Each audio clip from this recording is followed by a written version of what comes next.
ทักทายเนาะสบายดีและสวัสดีเนาะพ่อแม่พี่น้องเอฟซีที่หักแพงเบิร์ดสุขูสู่คนพี่น้องเลยเนาะพบพ่อกับท่าน้องดาอีกคือเก่าเด้อพี่น้องเด้อเนาะเอามาพบมาพ่อกันได้มื้อนี้พี่น้องเอ้ยอยู่ที่บรรยากาศเที่ยงไห้เที่ยงหน้าเด้อพี่น้องเด้อเนาะออกมาฟังดักขั่วพี่น้องเอ้ยฟังละขั่วที่ว่าอ้อมเทียงนี่แหละเนาะฟังละขั่วอ้อมไว้พี่น้องเอ้ยยันเวลาฝนตกเป็นอย่างละงัวเนาะงัวควายเขามาเต็มพี่น้องเอ้ยตารางเทียงเนาะมีที่ขี้งูขี้ควายนี่ก็ยังเต็มอยู่พี่น้องเอ้ยนั่นแหละพาคนมาฟังละขั่วแล้วก็อ้อมน้องสาอีกพี่น้องเอ้ยน้องสาที่ว่าดุดไม้นี่แหละเนาะเอาเด็กกาก่อนอื่นนะพี่น้องเนาะก่อนสิไปเบิ่งบรรยากาศอยู่ไห้อยู่หน้าเนาะก็คือเนาะสิมาเล่าเรื่องของน้องหลาก่อนพี่น้องเอ้ยสู่เอฟซีฟังเนาะถ้าว่าคนแบบธรรมดาชาวบ้านธรรมดาก็สิบ่ได้เล่าให้กันฟังเนาะพี่น้องเนาะอันนี้ก็น้องหลากับแบบอีกอย่างก็เป็นเวียกเป็นงานของทางน้องหลาเองอีกแน่พี่น้องเนาะเป็นเวียกเป็นงานของน้องหลาเองเนาะแล้วก็ถ้าพอถ่ายคลิปก็คือสิอีกอย่างก็บ่มีรายได้เข้ามาแน่พี่น้องเอ้ยจังใดก็ถ่ายเนาะแล้วก็เล่าให้ FC ฟังเป็นจังใดเนาะเรื่องทางน้องหลาว่าสิเปิดโตแฟนเนาะคิดได้ละเอียดแล้วบ่เนาะพี่น้องเนาะเอาเนาะสรุปว่าพี่น้องเนาะว่าสิไปเปิดโตแฟนอยู่บ้านแฟนก็คือสินี่แหละพี่น้องเนาะคือสิบ่ได้ไปแล้วพี่น้องมีแต่ว่าคันไปก็มีแต่ไปกับพ่อกับแม่แล้วก็ไปขอเลยพี่น้องเนาะจังสิพี่น้องไปขอซื้อเนาะปีนี้เนาะก็ว่าสิบ่ได้แต่งพี่น้องเป็นยังน้องหลาคือว่าเว้าจังซั่นก่อนเนาะคือว่าเว้าว่าสิไปขอกระทันทิศกระทันหันพี่น้องบ่ได้เปิดโตให้หรือว่าแนะนำให้ FC ฟังพี่น้องให้ FC เบิ่งเนาะก็คือพี่น้องหิดคลองทั้งนั้นเป็นจังใดพี่น้องเนาะเดี๋ยวน้องหลาสิว่าเราสู่ฟังพี่น้องหิดคลองทั้งนั้นคือเพิ่นว่าจังใดก็พี่น้องเนาะถ้าว่าน้องหลานี่ก็ว่าสิส่วนนี่ทางพ่อกับแม่พี่น้องเนาะไปเล่นไปเยี่ยมบ้านแฟนหรือว่าไปโอลมถามไทยว่าหิดคลองทั้งนั้นเป็นจังใดเนาะแต่ก็พอทางพุ่นเพิ่นว่าผิดผิดคลองเพิ่นพี่น้องสมมติว่าถ้าพ่อแม่ไปแล้วอะไรแบบให้มีตัวหมูไปนำเลยนะพี่น้องเนาะถือว่าให้เว้าพื้นแบบเว้ากันแล้วก็ขอเลยจังซี่นะเนาะน้องหลาก็บ่เข้าใจปานใดดอกแต่ก็จังได๋เนาะต้องได้เอาใจที่ทั้งนั้นนำแน่พี่น้องมันจังไปนำกันได้เนาะเอาก็คือว่าพี่น้องเนาะน้องหลาได้ถามรายละเอียดมาเบิดแล้วเนาะเรื่องค่าดอกค่าดองพี่น้องค่าดองนี่สิประมาณนั้น30นะพี่น้องเนาะสิ30 ล้านนะเนาะ30 ล้านคำ2 สลึงเนาะควายตัวหนึ่งนะพี่น้องเนาะหมู2 ตัวไก่2 ตัวประมาณนี้แหละพี่น้องเนาะทางนั้นก็ฮิตคลองเพิ่นแบบนั้นพี่น้องเนาะแล้วก็นั่นแหละพี่น้องแต่ละบ้านแต่ละเมืองก็ฮิตคลองก็บ่ได้ค่อยคือกันเนาะก็คือทางน้องลาวก็อีกแบบหนึ่งพี่น้องเนาะเอาจังไรก็ได้พี่น้องเนาะสรุปแล้วเดี๋ยวมาให้ FC ฟังก่อนเนาะมือใดพี่น้องสิได้ไปขอเนาะไปขอหรือว่าไปสู่ขอมาไปสู่ขอแล้วก็ว่าให้มันตกลงเรื่องฮิตคลองเนาะพี่น้องเนาะแล้วก็สิเป็นมือวันนี่แล้วพี่น้องเนาะนัดมือนัดยามกันไว้แล้วเนาะเป็นมือวันเสาร์พี่น้องวันเสาร์สิมาฮอดนี่เองเนาะเมื่อนี้ก็เป็นวันจันทร์วันคานนะพี่น้องเนาะวันคานอีกบ่โดนคานพุธพฤหัสคานละพุธพฤหัสศุกร์เสาร์ประมาณ3 มื้อ 4 มื้อพี่น้องเนาะ3 มื้อ 4 มื้อนั่นเองเนาะก็คือทางบ่จิตเพิ่นก็ยังอยากให้ทางน้องหลาลงไปเฮ็ดงานอยู่พี่น้องเฮ็ดงานอยู่ทางบ้านดูบ่แงวอยู่เนาะไปห้องน้ำบ่พี่น้องเนาะน้องหลาก็ว่าสิให้แล้วเวียกของทางน้องหลาเองก่อนเนาะ จังสิได้ลงไปเฮ็ดพี่น้องเนาะเดี๋ยววันน้องหลาสิติดต่อหาทางอ้ายเพิ่นอีกเทื่อนะพี่น้องเนาะเอาเป็นว่าเนาะพี่น้องเนาะวันเสาร์โทรนัดกับเพิ่นเบิดแล้วเนาะพี่น้องเนาะสิลงไปเตรียมคอเนาะสู่คอแฟนหรือว่าคอเมียพี่น้องเนาะให้กับทางน้องหลาเองนี่แหละพี่น้องทางน้องหลาก็ว่าFCถามมาก่อนเนาะหลายๆคนว่าเป็นจังได้เนาะเงินคำกับพวกนี้จะไปขอเมียสั่นสิพี่น้องเนาะจังได้เนาะน้องหลาก็คือว่าเลยพี่น้องเลยมันหอดเวลาหอดขันมันเลยพี่น้องเนาะบ่มีก็จำเป็นได้หายืมหายังไว้แล้วก็ได้มาแบบขอยังเรียบร้อยแล้วก็น้องหลาก็จีหาเนาะหาทดแทนหรือว่าหาไส้พี่น้องเลยตอนนี้ก็มันแบบเรื่องแต่งนี่ก็บ่ได้แต่งพี่น้องเลยเนาะสิขอมาสักก่อนขอฝากสู้แล้วพี่น้องเนาะขอฝากนอกไว้ก่อนเนาะปีหน้าพวกไรพี่น้องเรื่องแต่งเรื่องอย่างกับปีหน้าหรือว่าเขาขึ้นเล่าพวกแหละเนาะยังคอยว่ากันตอนนี้ก็ได้เนาะเอาจังใดก็ได้พี่น้องเดี๋ยวมื้อนี้เนาะสิไปเบิ่งบรรยากาศพี่น้องก็คือฝนตกอีได้พี่น้องเนาะเมื่อวานนี้ก็ได้ฝนตกอีได้พี่น้องเมื่อวานนี้ก็เมื่อคืนนี้เนาะฝนตกอยู่บ้านน้องหลาก็ถือว่าแห้งเติบพี่น้องทั้งฝ่าทั้งฝนขึ้นลมน้ำเนาะเดี๋ยวน้องหลาจะชวนไปเบิ่งบรรยากาศอยู่ไฮอยู่หน้าเด้อพี่น้องเด้อวันนี้เนาะพี่น้องเนาะมาอยู่ที่เถียงนาก็ได้บรรยากาศเย็นดีพี่น้องเนาะนี่แหละอยู่ไฮอยู่หน้าพี่น้องเฮ็ดหัวเฮ็ดชวนไปเนาะนี่ก็เป็นบรรยากาศเถียงนาได้พี่น้องเนาะยังคือเก่าเนาะนี่แหละเถียงตัวนี้ก็มั่างไปได้พี่น้องเนาะยังเหลือแต่เถียงเดียวเนาะทางอันให้เพิ่นมั่างเมื่อไปบ้านนักเก่งพี่น้องเอาให้ทางไอ้กันเถียงตัวเก่าเนาะมั่างให้เพิ่นมั่างให้ทางไอ้กันเพิ่นมามั่างเอาตั้งแต่มือก่อนๆไปเลยพี่น้องน้องลาก็ไปได้ออกมาถ่ายให้FCเบิ่งเนาะตอนบรรยากาศมั่างก็ได้ว่าน้องลาค่าเรียกกับทางอยู่บ้านเนี่ยพี่น้องเดี๋ยวไปได้ออกมาอ๋อต่ออันนี้ก็กำลังเยอะพี่น้องกำลังขุด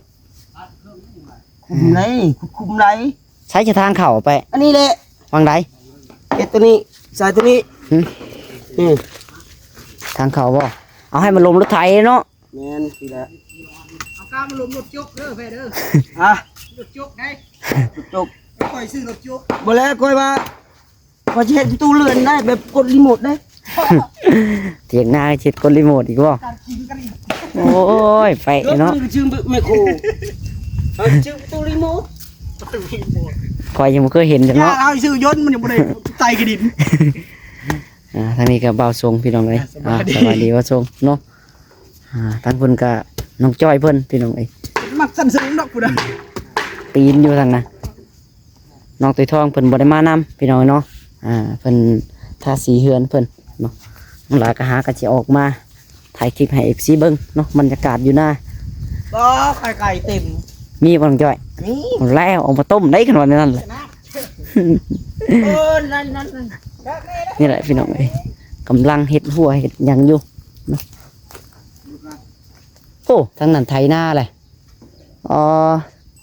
เฮายังทันออกมาไถซับถ้างั้นน้าเบาพลอยมิงพี่น้องนาดาวจังปุ่นเลยไถหุดตะก้าว่าทางระวังนะลุงจ้อยขึ้นนะเบิ่งพี่น้องบรรยากาศฝนตกได้เนาะเมื่อคืนเดียวก็ตกพี่น้องเลยยังมีน้ำอยู่ให้หน้าอยู่เหลือมามับน้ำเนาะเต็มให้หน้าอยู่พี่น้องเลยบรรยากาศแถวนี้แหละน้องหลามหาการในมื้อนั้นเนาะมหาการกบในมื้อนั้นก็ได้แถวหน้าตัวเองแหละพี่น้องเลยการกบการปลาเนาะเพราะว่ามันมีห้องสายห้องน้อยเนาะเลาะลง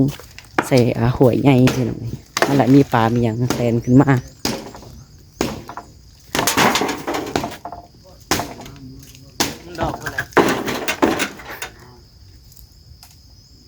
เฮ้ยตกจะหัวจะได้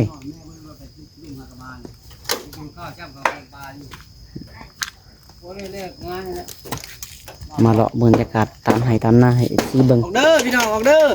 เซิน แกล้มได้นี่ กระแลมบ่ แกล้ม คาแรมเลยจะทับคอจ้ะนะ ลงไหม ทำไมให้สุกลง มันลงแล้วมันฆ่าหัวเตาที่สุด เตรียมแล่นนะน้องจ้อยเอ็ดเนื้อ ดมไหม อืมไก่น้ำก๊อกก็ได้พี่น้องนี่ฮักหมดเลย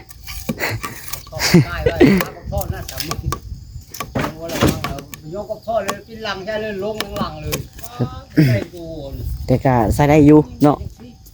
นี่ทางพ่อพี่น้องนี่ ที่ไรฉันคือเล่าคือจุหัก เฮ็ดอ้อมหมดเลยว่าทางนี้เฮ็ดใช้ทางออกบัดนี้ทางออกลงไปทางหน้าทางพุ่นบ่พอทางพุ่นบ่ลงไปพุ่นนั่นเนาะ นี่แหละเอง คือผางที่ได้จ้ะ บนเราผันเลยอย่าง เฮ็ดคนยางบ่ ไทยนี่เข้าทางเดียว เมื่อใหม่อยู่นี่ อ๋อแล้วละฟังงานน้องสะยังบ่ง่ายซะเนาะ หลักบริโภ ลง ค ขานั้นทับตะหัวห้องขยะแล้ว คือข้างหัวกูอยู่ข้างนอกกูสุกลงเข้าในที่ พี่น้องบรรยากาศโอ้ยอยู่นะเนาะเมื่อคืนนี่ก็ทั้งฝนทั้งลมทั้งฟ้าดังพร้อมพี่น้องนี่ใส่กันต่ำอยู่เนาะ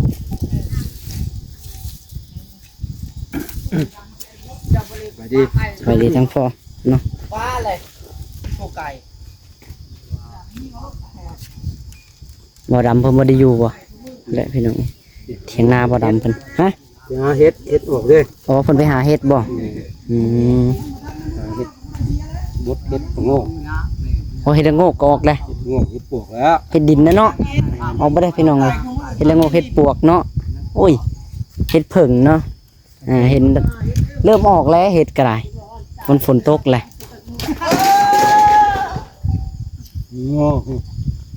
ยังไม่ทับคอระวังจ้อย เสียง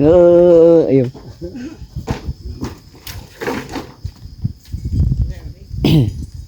สำหรับกอน้ำไม้นี่กับแป้นพี่น้องไงเนาะเอาออกได้ทันทีว่าสั่นเอ้าบักต้นไหนต้นงิ้วนี่พอ มึงจ้อยเป็นหานวาน บ่ขึ้นบักเมื่อวานนี่เออ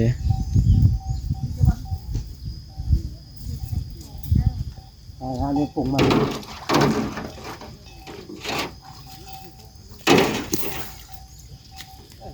ทำทีหนิงั้นนี่รอบดูลองรอบดู ไปพี่น้องเอ้ยเดี๋ยวไปเลาะเบิ่งหัวสวนเอฟซีเบิ่งก้อนเนาะอยู่หน้าทางแม่นี่ก็ได้สบายดีทางแม่ โอ้ยสบายดี ยังไหม หาหน่อไม้ หาในก่อเลย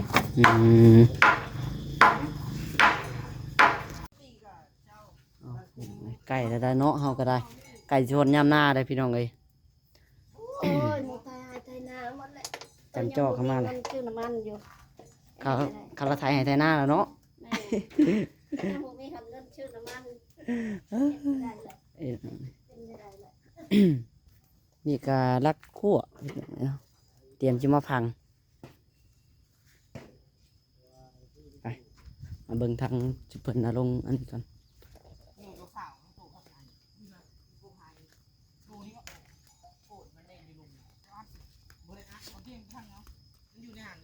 ชิ้นนี่ก็ส่วนเขาตารางเนาะพอเนาะวันนั้นเนาะ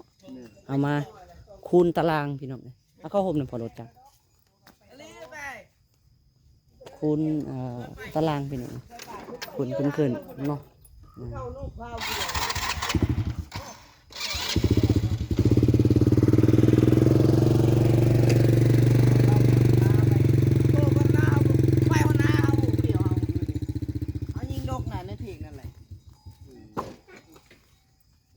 บนหันนะ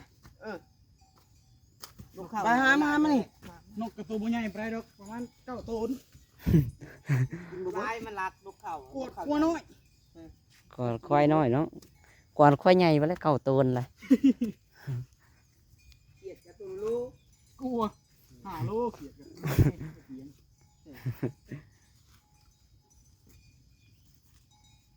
กับเพื่อไปเนาะตอนเขี่ยวมาบ่ไปบ่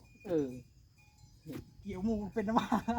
ไปแล้วมือเลยค่อยหายเลย เมื่อชุกรถบ่ จักประเด็นยังว่า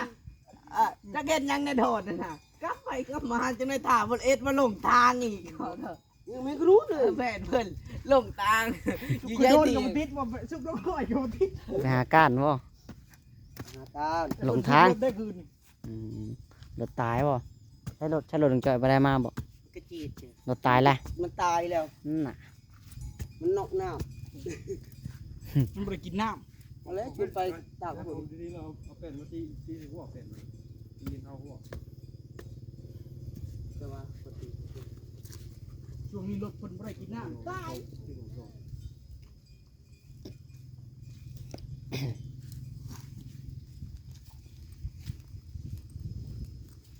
แม่ใครกินไหม ดมมึง แล้ว ด้วย ก็โกรธเจ้าหัวไรมึงว่า ดมมึงด้วย มึงมากเดี๋ยวมึงดูอยากกินมันหักเลยมันจะใจ เฮ็ดก็กำลังออกพี่น้องในช่วงนั้นเนาะเฮ็ดขาวเฮ็ด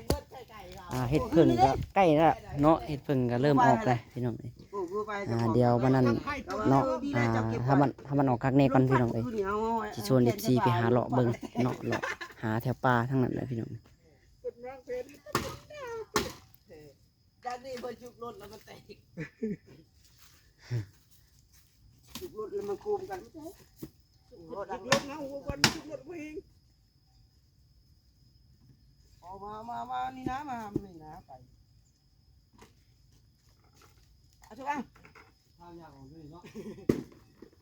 โอ้เป็นขู่ยังดีๆอยู่บ่เป็นน่ะ โอ้เบิดเดบ่เนาะหอมเด้ แตกบ่ ตักใส่น้ำกิน ก็ว่าไปเด็กไข่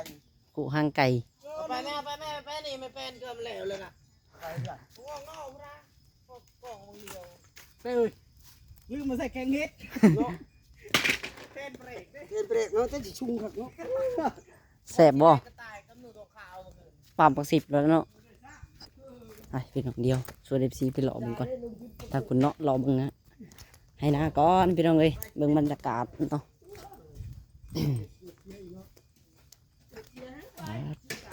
นี่พี่น้องอันนี้ก็เป็นคอกหมูเนาะแต่กาบ่มีหมูหรอกพี่น้อง มีแต่คอก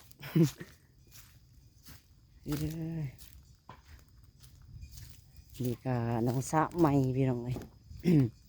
ที่ว่าจกในมือก่อนเนาะโอ้น้ำลายตัวนี้มีน้ำอะไรพี่น้องเลยโอ้สิเต็มละนะมีน้ำละมีน้ำแล้วเนาะ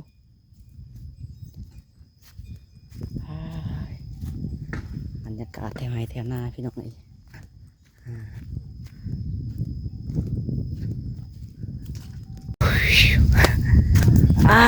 พี่น้องเลย